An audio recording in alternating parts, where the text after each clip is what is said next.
أعوذ بالله من الشيطان الرجيم بسم الله الرحمن الرحيم رب اشرح لي صدري ويسر لي أمري واحلل عقدة من لساني يفقهوا قولي واجعل لي وزيرا من أهلي. السلام علیکم ورحمۃ اللہ وبرکاتہ. سورۃ الضحیٰ قرآن کی سورہ نمبر 93، اس کی آخری جو آیت ہے وہ اما بنعمت ربک فحدث، اپنے رب کی نعمتوں کا اظہار کرو، اس کا بیان کرو. اس کے تحت آج اللہ کی ایک ایسی نعمت کا بیان کرنے رکھا ہوں شاید جس کا ہم لوگ اتنا سوچتے نہیں.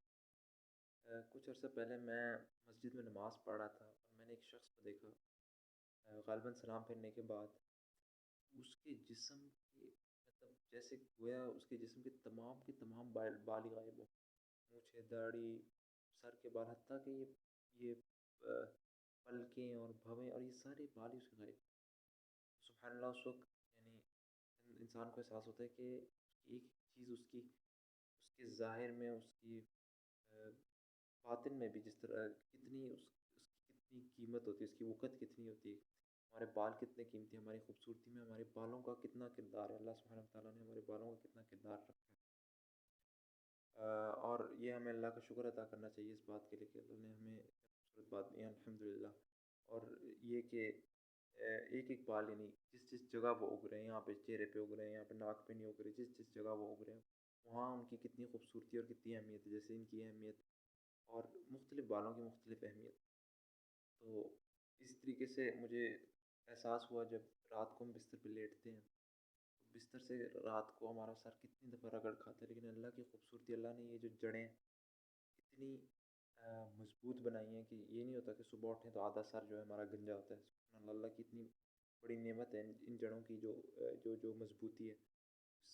اس کی وجہ سے ہمارے بال ساری رات جھڑتے نہیں رہتے، اتنے رگڑ کھاتے رہتے ہیں تکیے سے، لیکن وہ جھڑتے نہیں. سبحان اللہ. اس طریقے سے جو ہماری پلکیں ہیں، سبحان اللہ، جس طرح یہ بال بڑھتے رہتے ہیں، ان کو کاٹنا پڑتا ہے، اور داڑھی کے بال بھی بڑھتے ہیں، مونچھیں بھی بڑھتی ہیں، لیکن اللہ کا شکر ہے یہ پلکیں اگر بڑھنا شروع ہو جائیں کتنی مطلب مصیبت پڑ جائے کاٹنے میں.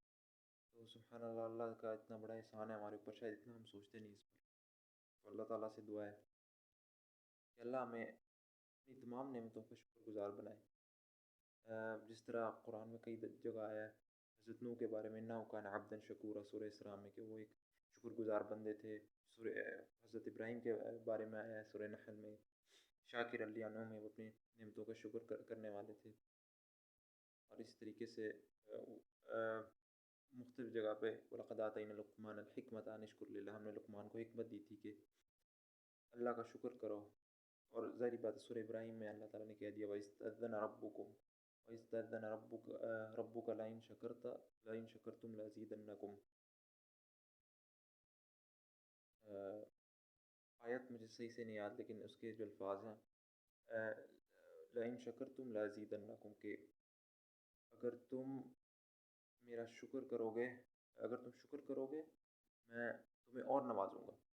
تو اللہ تعالیٰ ہمیں یہ توفیق دے کہ ہم اس کی نعمتوں کا شکر ادا کریں. اور اٹھتے بیٹھتے ہم اتنی نعمتیں اللہ کی اس سے فائدہ اٹھا رہے ہوتے ہیں، لیکن اللہ تعالیٰ ہمیں یہ بھی توفیق دے ان کی قدر کریں، نعمتوں کی قدر کریں، ان کو استعمال کریں اور ان کی قدر کریں جیسا کہ اس کا حق ہے قدر کرنے کا. سبحانک اللہم و بحمدک، اشہد ان لا الہ الا انت، استغفرک و اتوب الیک.